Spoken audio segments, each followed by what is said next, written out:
کراچی کے فتح پارک میں جماعت اسلامی ضلع وسطی کے زیر اہتمام فلاور فیسٹیول منعقد کیا گیا، جس نے شہریوں کی توجہ اپنی طرف کھینچ لی۔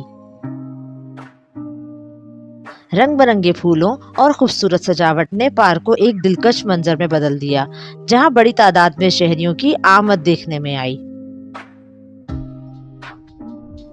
فیسٹیول کا افتتاح امیر جماعت اسلامی ضلع وسطی سید وجیہ حسن نے کیا، جبکہ ایونٹ کی میزبانی چیئرمین ٹاؤن عاطف علی خان اور وائس چیئرمین ضیاء الدین جامی کر رہے تھے۔ پارک میں مختلف اقسام کے پھولوں کی نمائش کی گئی، جن میں گلاب، گیندا، جعفری، ڈیلیا، کالس، اسٹرابیری اور دیگر نایاب پھول شامل تھے۔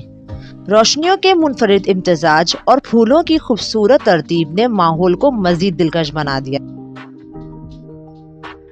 فیسٹیول کی سب سے نمایاں کشش ایک خوبصورت فوارہ تھا، جس کے گرد پاکستانی پرچم کا منفرد ڈیزائن بنایا گیا۔ شہریوں نے اس منفرد تخلیق کے ساتھ خوب تصویریں بنوائی۔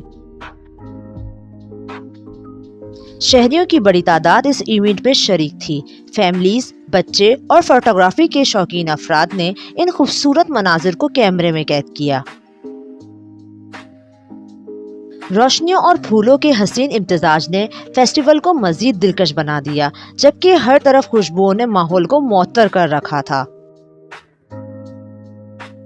منتظمین کے مطابق اس فیسٹیول کا مقصد صرف تفریح فراہم کرنا نہیں، بلکہ قدرتی حسن اور ماحولیاتی تحفظ کی اہمیت کو اجاگر کرنا تھا۔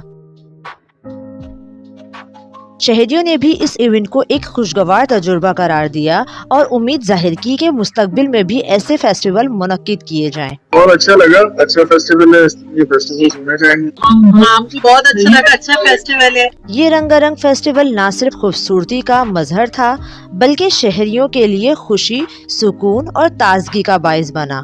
قدرتی حسن سے سجے یہ لمحات شرکاء کے ذہنوں میں دیر تک نقش رہیں گے، جبکہ یہ خوبصورت مناظر ماحول سے محبت کے جذبے کو مزید تقویت دیتے رہیں گے۔